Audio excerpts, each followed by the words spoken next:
Well, folks, we finally made it to Hisense. Didn't get to check anything out early, so this is our first look at Hisense's TV lineup. And I gotta tell you, I got one heck of a bombshell for you at the end of this video.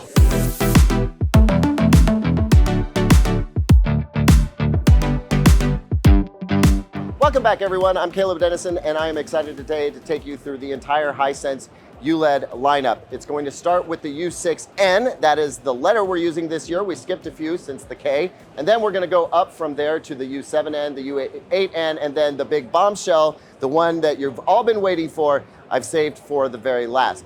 Let's start with the commonalities among this lineup, all right? They are all gonna support Dolby Vision and Dolby Atmos. They all are mini LED. They all have local dimming of some sort. All but the U6 here has an ATSC 3.0 tuner built in, and they all have Wi-Fi 6 built in as well. So that's what you're gonna get through the entire lineup. Oh, and don't let me forget, 144 Hertz gaming is available on all of these TVs as well. Now, let's start with some of the numbers that we can expect.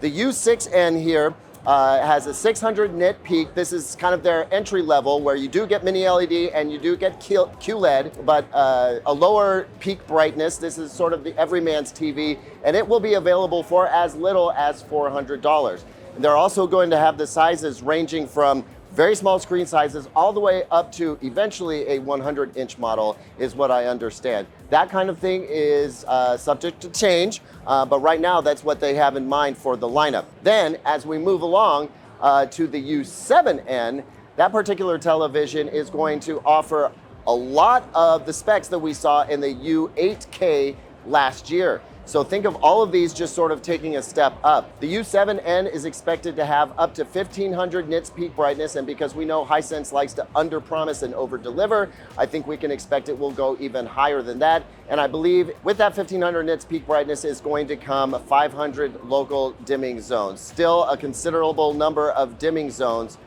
for the U7 level. I expect that it will perform extremely well. Also, VA panel for the U7N. Now we move up to the U8N. This is where things get really interesting. The U8N is posting up some specs that look a lot like the Hisense ULED X from last year. Of course, it's going to be available in a much wider array of screen sizes, but we're talking about at least 3000 nits of peak brightness and 2000 local dimming zones in this particular TV. That, like I said, pushes right up to where the ULED X was last year. Now it's going to use a VA panel. The ULED X, as I'll discuss in a moment, are going to use ADS.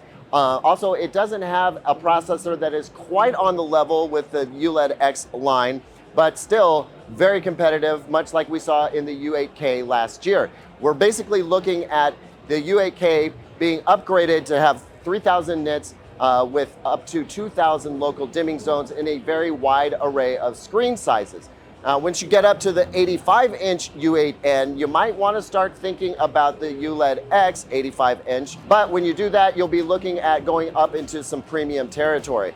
This year, I don't know whether the U7N or the U8N is going to be the just can't beat it TV of the year, but we saw that happen in 2023, and I kind of feel like it's going to happen again in 2024. Now, here's a little bit of a twist. If you want a 100-inch U8 model, you're still looking at the U8K. That is going to be a holdover. We'll see the U8N come in sizes as large as 85, but if you want a 100-inch with the more premium processing, the higher nit count and the higher zone count, that's still gonna be the U8K from 2023 in the 100-inch for the time being. However, if you're looking at a premium TV in 100-inch plus screen sizes, what you really want to start considering is moving into the ULED X line. Now, the UX line, for short, is going to carry over the 85-inch UX from last year, so that will still be available. But now they're adding a 98-inch version and the 110-inch bad boy.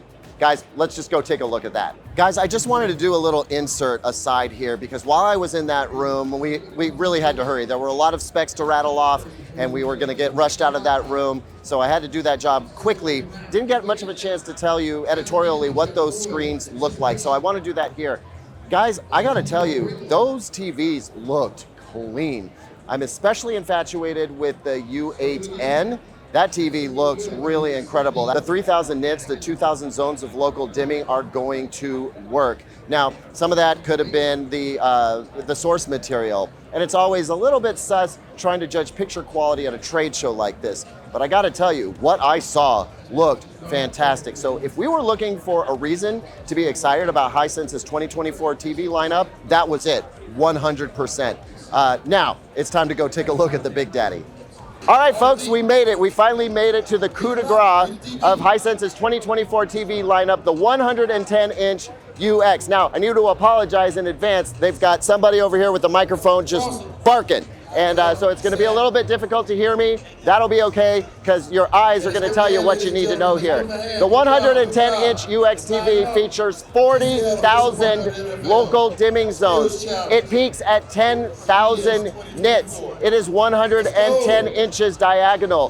What else do I actually need to say? There is nothing else like this on the show floor at CES right now. This thing is putting up numbers like commercial displays, but it is actually intended for your home. Now, what you see at the bottom of the TV, the feet, we believe those are fixed position, and that makes sense, right? This is a big TV. It's probably going to be fairly heavy, so it needs some stability. We've got some Sasquatch feet on this thing if you're going to put it on a media stand. It is wall mountable. You'll want to hit a few studs in order to put it up there, but it is also wall mountable. I mean, guys, this is a cinema screen in your home. Now, I know I've seen a lot of comments about 10,000 nits is way too much.